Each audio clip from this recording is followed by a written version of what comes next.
Can I ask you your full name, please? It's Doris Howarth. Tell me about your uncle. Well, he was in special police. What was his name? Fred Gleaves.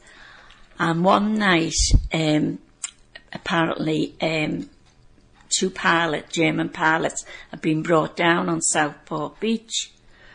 Well, the local officer from Banks was told to go. One pilot was killed and the other one was to be captured.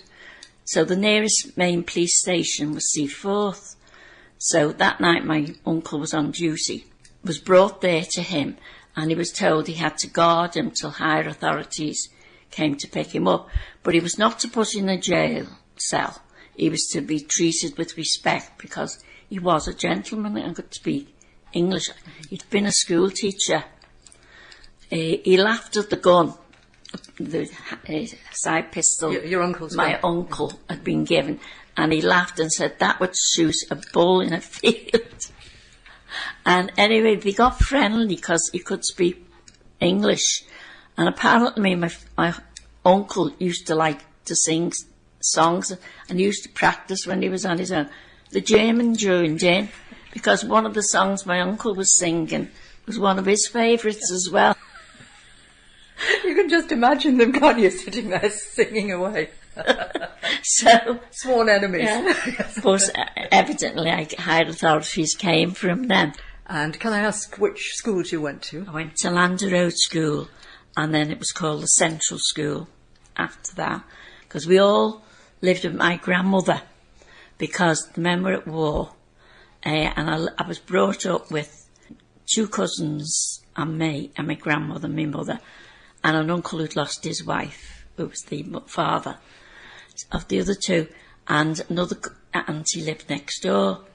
So we were brought up more like brothers and sisters. Right. And where was that? In Hinton Street. So we stayed at home with children were getting evacuated, but we didn't. And Mum went to work and that, and she was like always there when we come home from school. Anyway, when the war started, it wasn't much, nothing happened.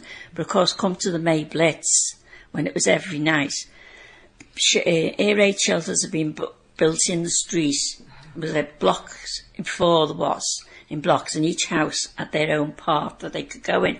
Well, when it got bad, when it wasn't bad, we stayed under the stairs or under the table, but we went into the air raid shelter.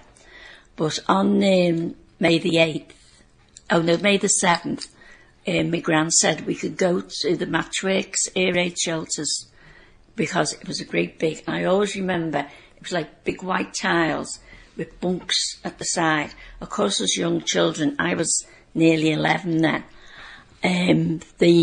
we thought it was like an adventure, and we loved it.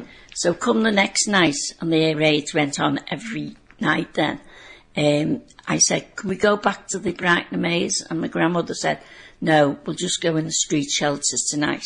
So we went in there, and then we heard my uncle, who happened to be an air raid warden, come, and he shouted, everybody's got to get out the shelters. You've got to go up Webster Street, over Braby's Bridge, and there'll be buses there to take you out into the country. So, of course, everybody piled out. I don't know why, but I was by myself, and I was running along Webster Street, and I got pushed down by one wall because bombs were falling down. And the next thing I remember, I was on top of the canal bridge, and I got pushed down again, and all I could see was the water underneath, and I was frightened of getting drowned. But anyway, you all moved together, and I'm walking along this wall, and my older cousin, Nancy, she caught up with me. So we were together. We got to the top of up by Hawthorne Road, and she said, we'll go to Auntie Mary's, who lived in Bootle. So she said, now should we go? But she was there, always said, go up Annie Road. But sometimes we used to go to the cemetery. And she said, no, we won't. We'll go along this way. And we went along there, and we saw these landmines coming down, because they come down on parachutes, the landmines. There was two parachutes coming down, and then you know, we were hustled along. And when the Ribble bus stations used to be there, and we got dragged in by air raid wardens off the road, like, you know, so we had to stay there. Later we found out Annie Road got bombed by those, so it was lucky we went that way. Weren't you frightened? Well, I don't think you realise the danger. I always say I was glad I was that age and not older, because I didn't really realise what danger we were in. Because, like, after, like, we'd had other raids before when another unexploded bomb had dropped in the street next to us. And but we just used to sit there and listen and say, they're one of our planes. Yeah. That's a German plane. You could tell the difference. But as children, I don't think we realised how much danger, because news wasn't like today, and you didn't read newspapers and things. But anyway, after that night, my grandmother said, well, she took us to Fleetwood, to relatives. So there was me two cousins that lived in our house, and my other auntie were there, 2 young children.